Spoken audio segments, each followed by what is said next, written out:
To some, like Henry Pinney, they are a labor-saving wonder of modern civilization. I'd be lost without using a leaf blower. To others, leaf blowers are a noisy, polluting, pointless curse.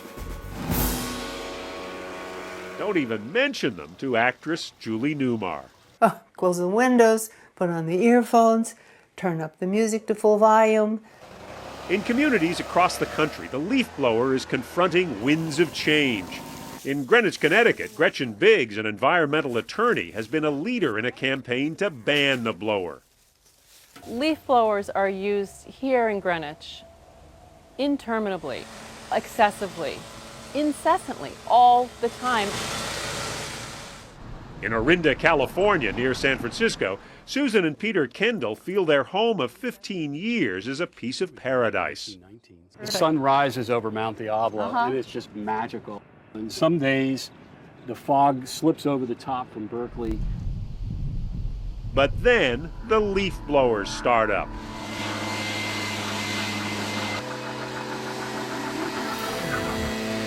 Very difficult. Too much noise.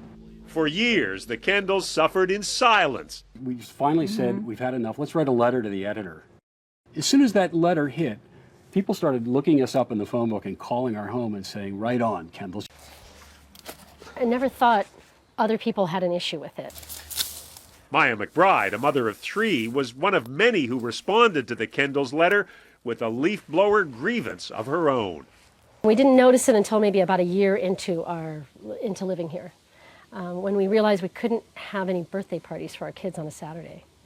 You couldn't have a birthday party in the backyard for a kid? No, we couldn't. Because? Because the leaf blowers went on for so long, and they were so loud. In leafy Orinda, the Kendalls were suddenly leading a movement for change.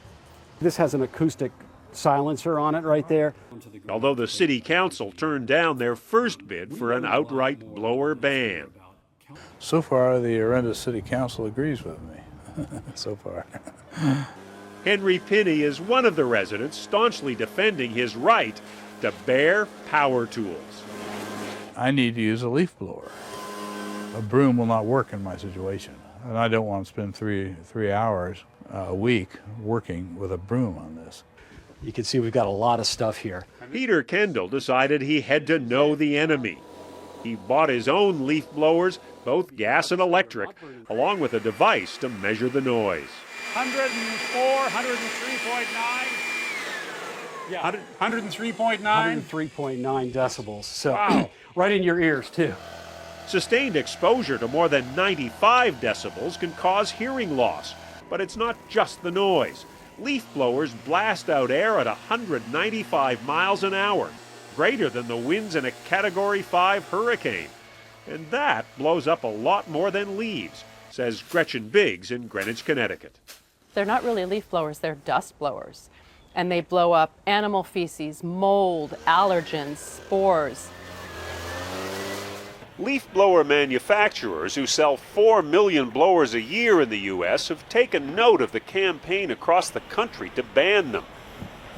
Larry Will works for Echo, which makes gas blowers. He says the company has drastically reduced the noise and environmental impact. As of 2005, the exhaust emission has been reduced by 85%. So their argument of health issues, to me, is grasping at straws, if you will, because it's not true. It certainly was at one time. Leaf blowers first appeared in Japan in the 1960s to spread pesticide. They became popular in the United States in the 1970s, primarily in California, which has been the epicenter for leaf blower wars since Carmel was the first city to ban them back in 1975. Santa Monica followed in 1991. But after years of little enforcement, Mayor Richard Bloom decided to crack down on them last year. It really was affecting people. So we would get these calls and it became important. Now, landscapers in this beachfront town only use rakes and tarps to clean up leaves, while residents turn to technology to quiet the neighborhood. We have an iPhone app that... There's an app for that. There's an app for that, and it's very easy to use. Show me how it works. Sure, be happy to. So I can choose leaf blower, select that, and that gives it a category. I can add comments, I can add contact information, and then once all the information is in, just click submit. Here, the peace and beauty of this can be shattered with one leaf blower. That's right. Actress Julie Newmar, who played Catwoman in the 1960s, reports her neighbors to anyone who will listen. She led a successful campaign to have gas blowers banned in Los Angeles in 1998. But all these years later, she says, nobody follows the law. It's a blight on any neighborhood. It's war without our permission. It's not good for us.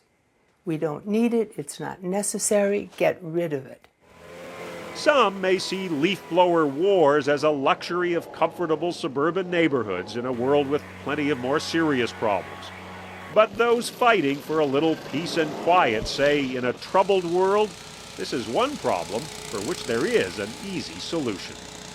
It works great, a rake and a broom, and it's peaceful.